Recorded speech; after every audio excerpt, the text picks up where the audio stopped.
ser defines and shows us the characteristics of the thing or the person. So the key thing is here that it defines.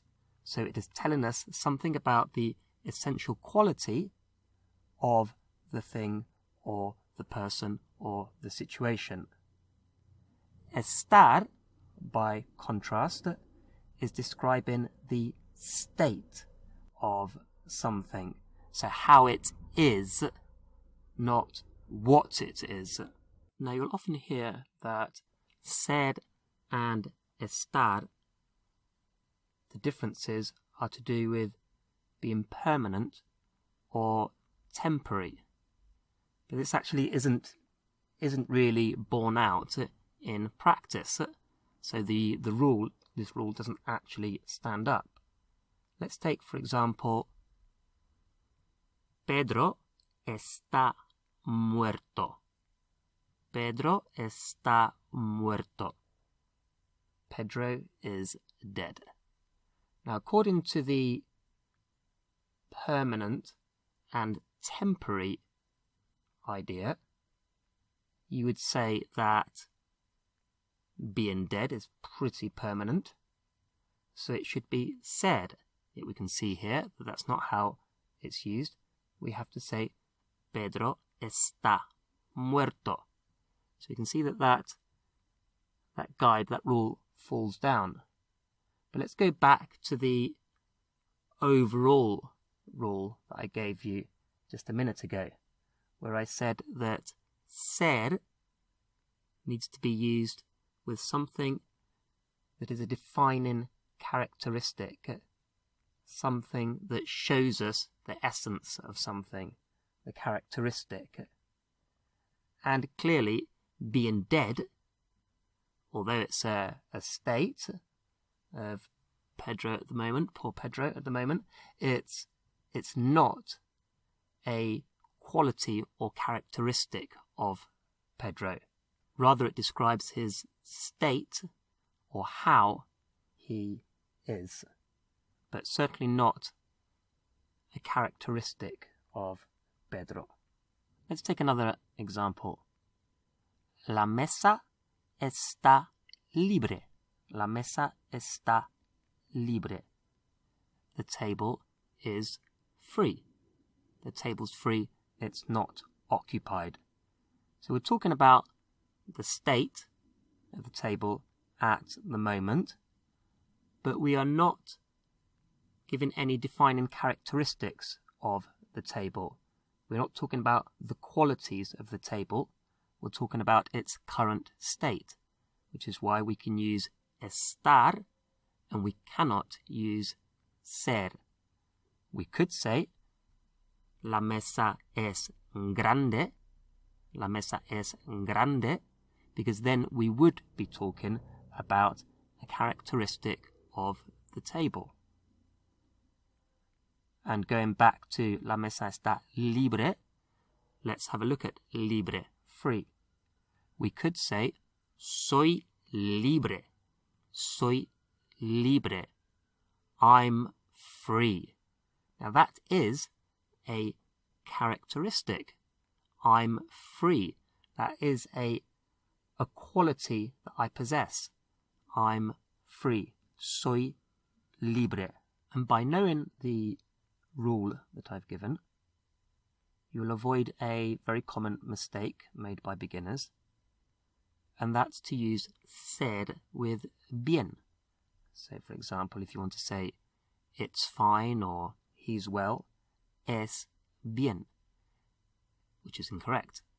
Ser is never used and cannot be used with bien, because bien always refers to how somebody is, but never to their characteristic. So, estoy bien, or está bien, he's well, he's fine, can never be referring to what somebody is like. It can only refer to somebody or something's state, not a defining quality or characteristic. Okay, let's look at some concrete examples and categories then to test out this this rule that we've discussed.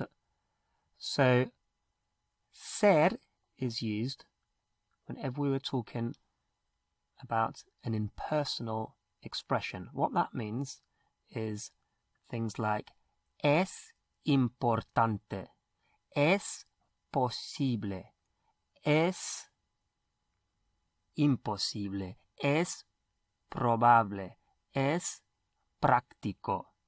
So all of those things, they're impersonal. When we're saying it's important, we're not really referring to a thing or to a person, but to a situation. We're not actually saying what it is that we were talking about when we're saying it's possible or es posible. It's an impersonal situation. Okay, and this also coincides with our rule before of being a defining characteristic. So whatever the thing is that we were talking about, the situation, the fact that it's important, the fact that it's possible or impossible, has nothing to do with whether it's temporary or permanent, but it's the defining characteristic or quality about it. Another time where ser is used is any time where we have the verb to be and directly after there is a noun. So something's being labelled. It's a dog. It's a car. It's my sister, or she's my sister. She's a teacher. All of those are nouns. So we're just labelling what something is. And that would always be ser. Again, because we're saying what its characteristic or its defining qualities are. So in Spanish, es profesor. He or she, well, he's a teacher. Incidentally, you'll notice that in Spanish, with professions, they don't say he's a teacher, they just say he's teacher. Es médico. He's a doctor. So it's a noun. Es el sol. It's the sun. Es mi hermano. It's my brother, or he's my brother. So any time where we are labeling something, we are saying this is, and then the noun, it's always ser plus the noun. And time is always ser. Son las dos. It's 2 o'clock. Son las dos. La reunión es a las 3. La reunión es a las 3. The meeting is at 3 o'clock. The meeting is at 3 o'clock. So time, we always use ser. Let's have a look at estar. So we already know that it's used for location and for how someone is feeling. So está enfadado, he's angry, a mood. Está triste, he's sad. Está contento, he's happy or content. Let's think about something that's not a person. So está caliente, está caliente. So if we're talking about, say, coffee, a cup of coffee, and we say está caliente, it's hot. Now, being hot is not a characteristic of coffee. So we can't use ser. We have to say está caliente. Está caliente. Está roto. It's broken. So let's say we have a watch. El reloj, the watch. El reloj está roto. El reloj está roto. The watch is broken. And can we say that being broken is a quality or a characteristic, a defining characteristic of a watch? No, in much the same way as being dead wasn't a characteristic, a defining characteristic or a quality of Pedro. Being broken is not the characteristic of a watch. It's the state that it's in at the moment, but it's not its characteristic. So, está roto. And we said before that to be plus a noun is always ser plus a noun. And this is true. However, you can have estar and then a preposition and a noun. So, a preposition meaning like for or of or with. So, for example, you could say that somebody está de profesor. Está de profesor. And this would not mean that that person is a teacher, but it would mean that they are standing in as a teacher at the moment. So it's not their defining, it's not a characteristic, it's not what they are, but it's what they are currently standing in for. Está de camarero. Está de camarero. He's being a waiter, so it may be somebody's usual job is the cook, the chef, but they're having to stand in as a waiter. So está de camarero, pero es el cocinero, but he's the chef, he's the cook. Now let's have a look at some adjectives where both ser and estar can be used. Unlike, say, for example, bien, where only estar can be used. So, for example, we've already seen that aburrido in the previous lesson, aburrido, can be used with ser and estar. With ser, it means boring, because it's referring to a characteristic that somebody or something has. And when it's used with estar aburrido, it's referring to a state, or in other words, for a person, a feeling, to be bored. Let's look at a few more. Listo, the meaning changes completely. Listo. So ser listo, we're talking about somebody's characteristic, and listo is clever or smart. So es muy listo. He's very clever.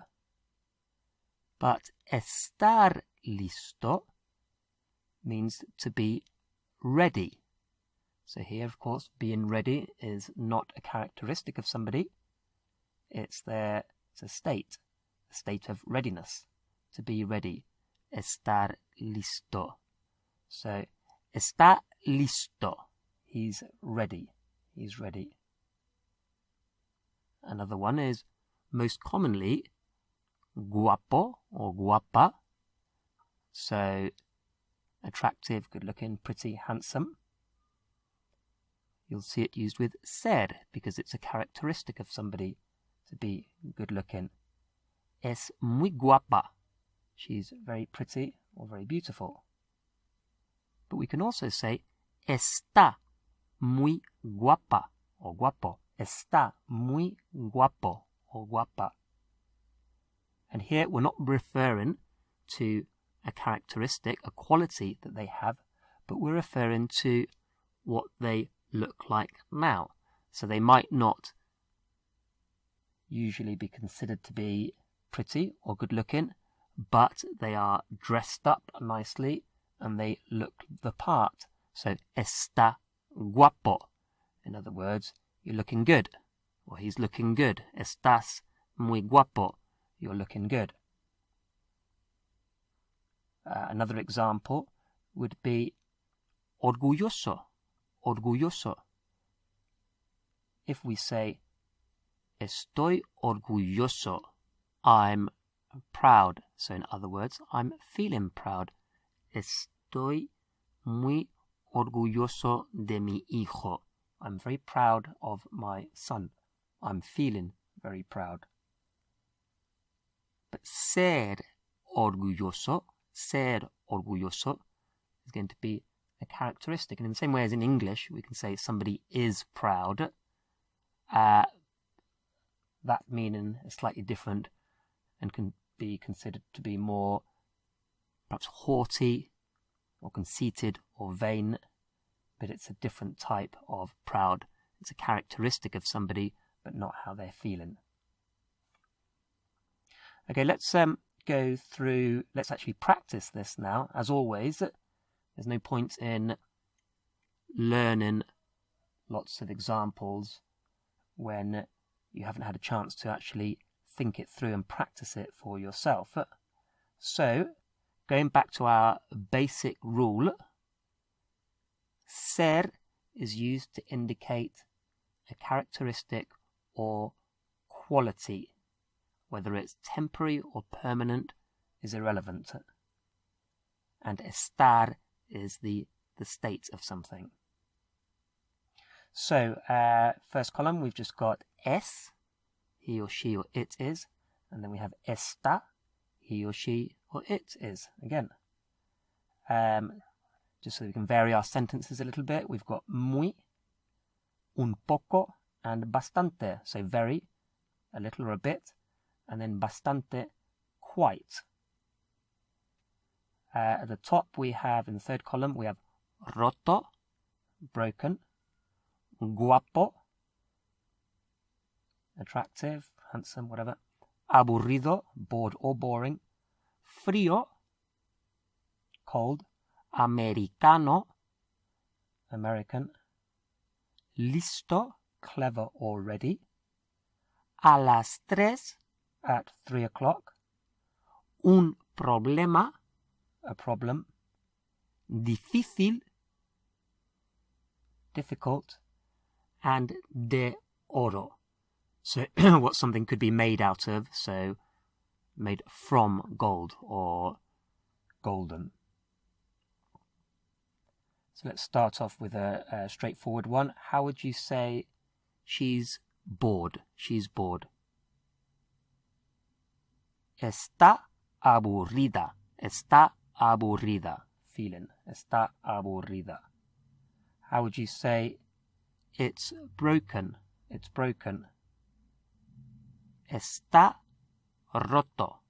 Está roto. Remember, being broken isn't a characteristic or a quality. And if ever you come across an example and it's making you puzzle a little bit about whether it's a characteristic or not a characteristic, the best thing to do is just to learn that example. Learn it, and then over time, the rest of it will become clear.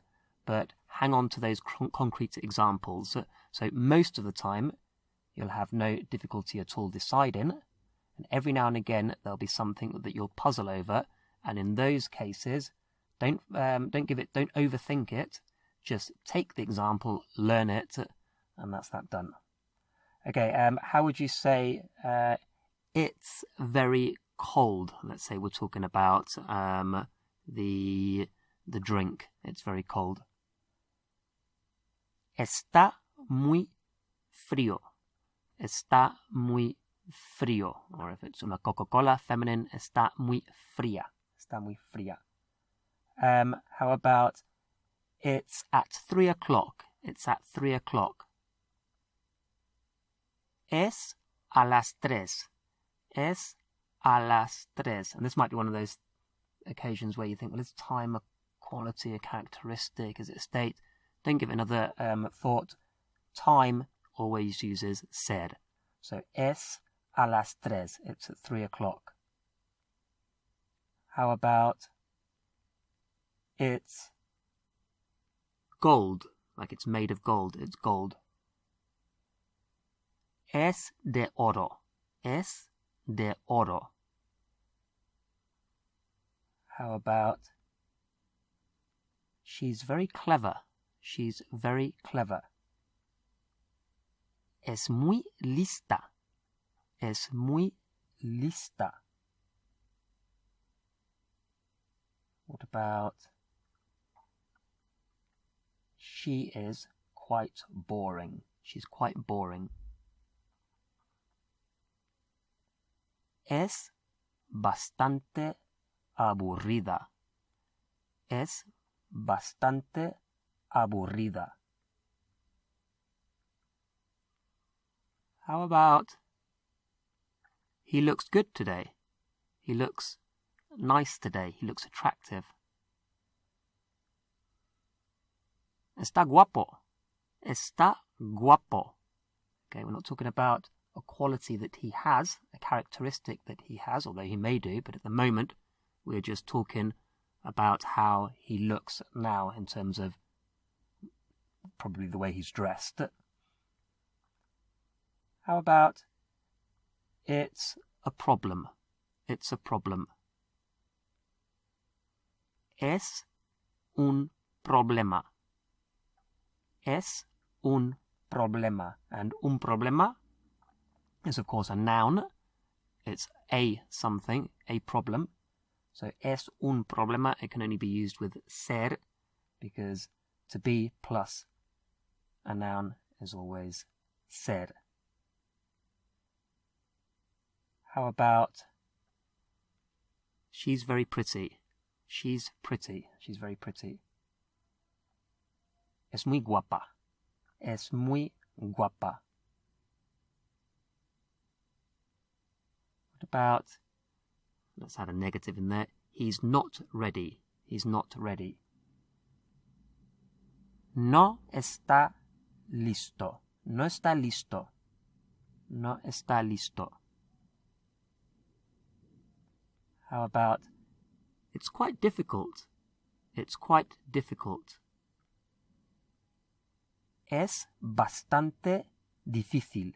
Es bastante difícil. And difficult is always used with ser, because difficulty is or being difficult is a quality, it's a characteristic of something, not a state.